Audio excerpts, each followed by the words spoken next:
Hello everyone. इस video में बात करेंगे class 10th maths CBSE and ICSE board exam 2022 and 23 के लिए अर्थमेटिक प्रोग्रेशन चैप्टर को डिटेल में डिस्कस करेंगे। लगभग 5 to 6 मिनट लेंगे, आपका कंप्लीट चैप्टर डिस्कशन कर देंगे। मैं यहाँ पे क्वेश्चन नहीं कराऊंगा, अगर क्वेश्चन आपको चाहिए तो कमेंट में ज़रूर बताइएगा, मैं क्वेश्चन भी करा दूंगा। फटाफट चलते हैं।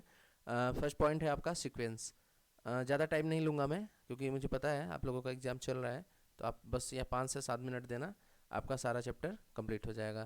मतलब उसके सारे कॉन्सेप्ट आपको क्लियर करा दूंगा मैं। देखिए सीक्वेंस क्या होता है। सब number arrange in the definite order according to the definite rule are said to be form a sequence. जैसे आपको कोई एक्सप्रेशन दिया गया है 2n+1, तो ये डिफिनिट ऑर्डर में होना चाहिए, ठीक है, according to the definite rule. तो अगर इस टाइप का कोई एक्सप्रेशन दिया गया है Tn=2n+1, तो इसमें 1 पुट करिए n की जगह पे 2, 3, 4, 5, तो आपका जो आंसर आएगा 3, 5, 7, 9, 11। तो ये जो 3, 5, 7, 11, 9 बन रहा है, इसी क्या बोलते हैं, सीक्वेंस बोलते हैं। सेकेंड पॉइंट है progression. Sequence which follow a definite pattern. अगर जो सीक्वेंस अभी बना है ऊपर, अगर ये किसी डिफिनिट पैटर्न को फॉलो कर रहा है तो इसे क्या बोलते हैं, प्रोग्रेशन बोलते हैं। और यही मिला के आपका कंप्लीट बनता है अर्थमेटिक प्रोग्रेशन, ठीक है। तो आइए इसको देखते हैं। अर्थमेटिक प्रोग्रेशन क्या है आपका, इसमें अर्थमेटिक प्रोग्रेशन में देखते हैं।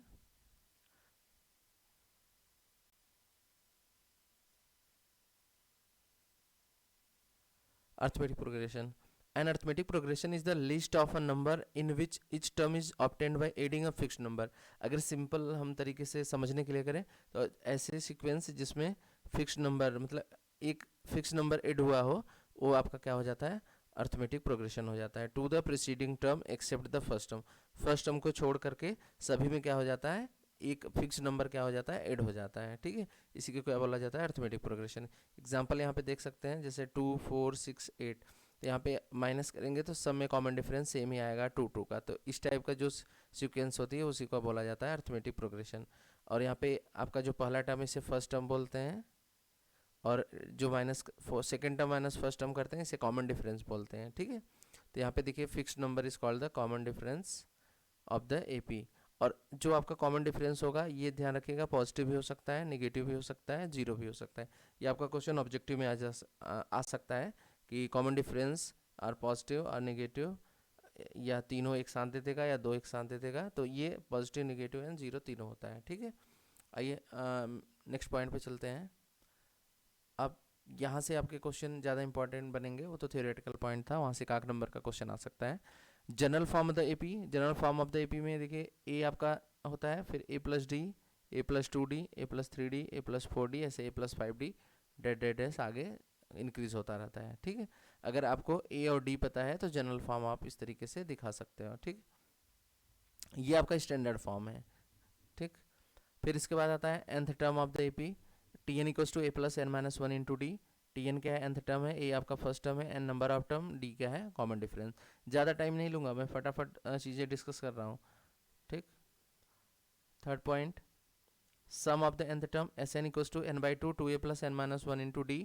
या अगर आपको लास्ट टर्म l पता है तो इसके लिए हो जाता है n/2 a+l। तो यहाँ पे दो फॉर्मूले हैं, ठीक है। अगर आपको n/2 2a+n-1 × d, अगर a d n सब कुछ दिया गया है तो ये यूज़ होगा, लास्ट टर्म दिया है तो सेकेंड वाला यूज़ होगा, ठीक। और यहाँ पे Sn क्या है, sum of the nth term, n number of term, a क्या है फर्स्ट टर्म, l क्या है लास्ट टर्म, d क्या है कॉमन डिफरेंस। क्लियर है।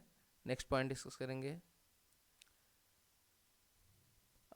If sum Sn is given find the nth term. Very very important point, अगर exam में आएगा तो ज़्यादातर बच्चे कंफ्यूज हो जाते हैं। अगर आपको सम दिया गया है तो पूछा जाता है nth टर्म फाइंड आउट करिए, तो इसका फॉर्मूला होता है, सम जो दिया रहेगा तो Tn लिखना Sn, जो Sn दिया रहेगा उसको तो कंप्लीट एक्सप्रेशन यही लिख लेना। जैसे आपको दिया गया है Sn=4n² + 1, तो एक बार तो Sn की जगह पे यही 4n² + 1 पुट कर लेना। और फिर जो Sn-1 है, तो जहाँ जहाँ n है वहाँ पे क्या रख लेना है, n-1 रख लेना है आपको, ठीक है। Put the value of n-1 in expression. Clear है। तो इस तरीके से अभी क्वेश्चन, एक क्वेश्चन आता है, ठीक है, ध्यान रखिएगा आप लोग। तो आइए नेक्स्ट पॉइंट पे चलते हैं। अर्थमेटिक मीन, यहाँ से क्वेश्चन जानते रहिए, आई थिंक लग रहा है कि स्टैंडर्ड में यहाँ से क्वेश्चन आ सकता है। If A is the arithmetic mean between A and B, capital A जो है आपका अर्थमेटिक मीन है किसके बीच, ए और बी के बीच, तो ए इक्वल्स टू क्या हो जाएगा, a plus b by two. 6 point, 3 number in A P are taken as, 3 number in A P, अगर 3 नंबर ए पी में है तो a minus d, a plus d, इस तरीके से ले सकते हैं। अगर 4 नंबर लेने हैं ए पी में तो आपका ए minus three D, A minus d, a plus D, a plus three D. और इसके बाद 5 नंबर लेने हैं तो a minus two D, A minus d, a plus D, a plus two D. तो ये हैं आपके अर्थमेटिक के कंप्लीट कॉन्सेप्ट। बस आपको चैप्टर में इतना ही जानना है, ठीक है। इस तरीके से मैं सभी चैप्टर को 1 बाय 1 डिस्कस करूँगा। मीन्स क्वेश्चन यहाँ पे मैं नहीं करा रहा हूँ। अगर आपको क्वेश्चन की रिक्वायरमेंट होगी तो बता देना, मैं बोर्ड एग्जाम में जो भी क्वेश्चन आए उनकी भी वीडियो बना दूंगा।